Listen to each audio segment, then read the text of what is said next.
Today we are making black bean and sweet potato enchiladas.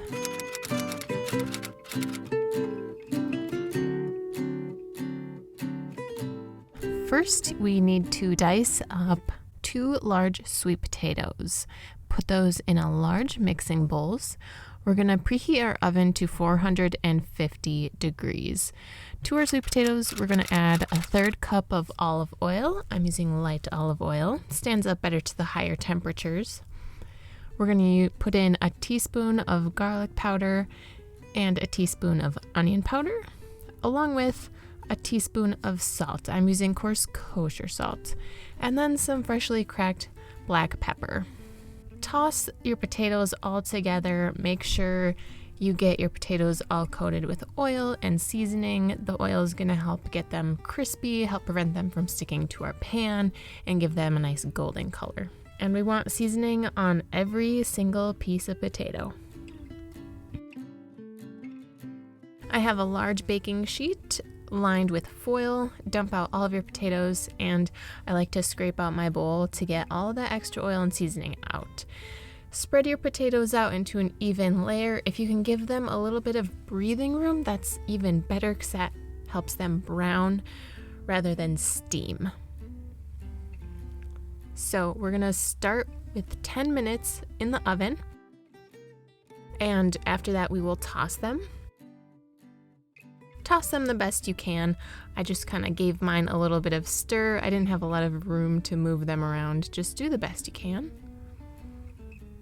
Sweet potatoes can get kind of soft when they're just starting to bake, so I don't want to use tongs to flip them because they kind of get squished. I put those back in for 10 more minutes, and in the meantime, I'm going to dice up 2 medium onions.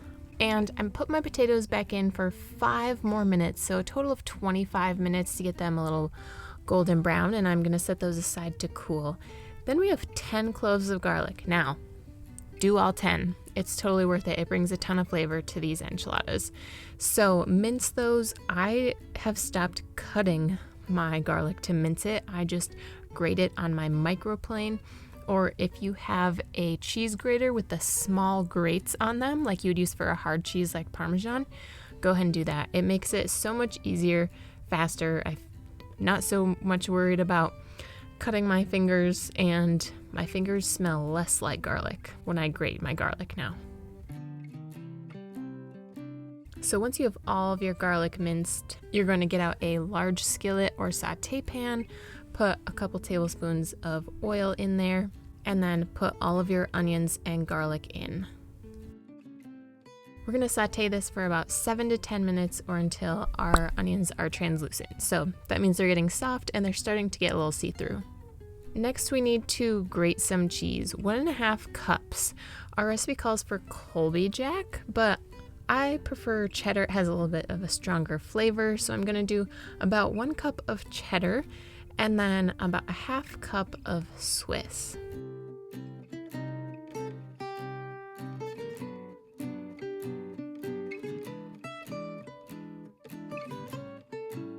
Once your onions and garlic have sauteed, we're going to add 1 can of black beans drained.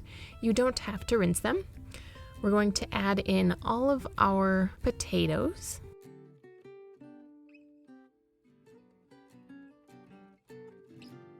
If you didn't make a little bit of a mess, were you actually cooking? We're going to add in the juice of 1 lime, and if you give your lime a little bit of a roll, that helps get some of the juices flowing.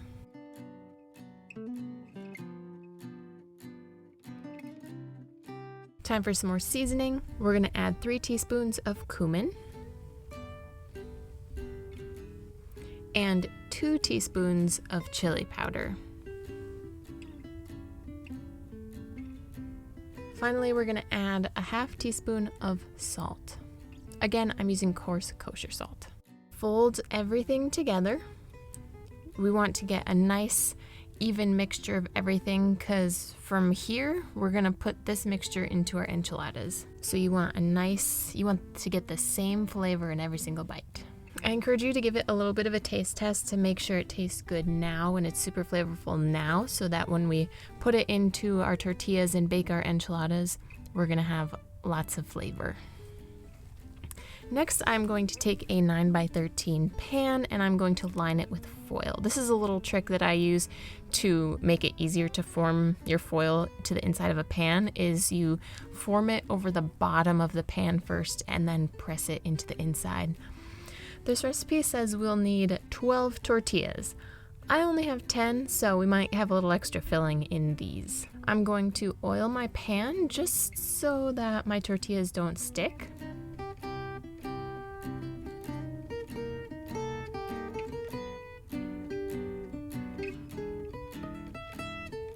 And then I was worried about how am I going to get my tortillas all to stay and not make a mess, and how am I going to do this? So what I do is I just kind of fold them gently in half and line them up in my pan so that I can just easily open up the next tortilla, fill it, swaddle it all together, and then roll it over. I definitely overstuffed this first tortilla. I think I could have gotten away with 1.5 scoops versus what I did was 2 full scoops, but you'll kind of figure it out as you go. So I am no enchilada expert, but I just kind of folded the ends over and then I gently rolled my tortilla so that the seam of your enchilada is face down in your pan. It's okay if your filling falls out. It's okay if you don't have exactly 10 or exactly 12. Whatever you end up filling, however many tortillas you end up filling is great. And if you have leftover filling, you can just spread it over the top of your enchiladas. Then we need 8 ounces of enchilada sauce. I have a mild red sauce here. You can use whatever you like, whatever favorite enchilada sauce you have.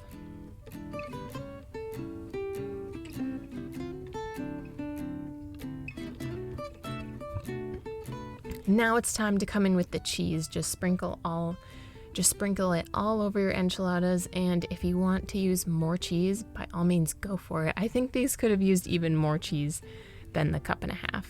Then we bake these at 350 degrees for 25 to 35 minutes.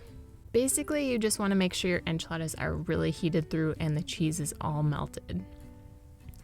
And then just dig in, serve up an enchilada for you and whoever else you're eating with.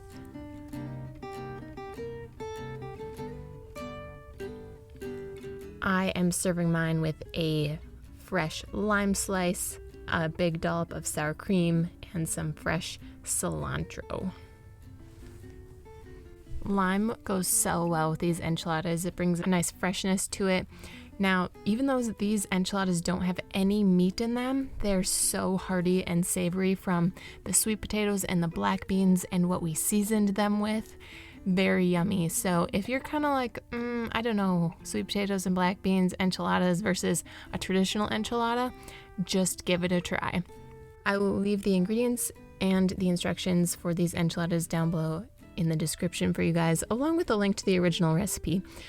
If you guys like this video, please give it a big thumbs up. Be sure to subscribe for more content. Hit that bell so that you are notified when I drop my next video. And if you're looking for another yummy video, go ahead and click here on screen and I will see you guys there.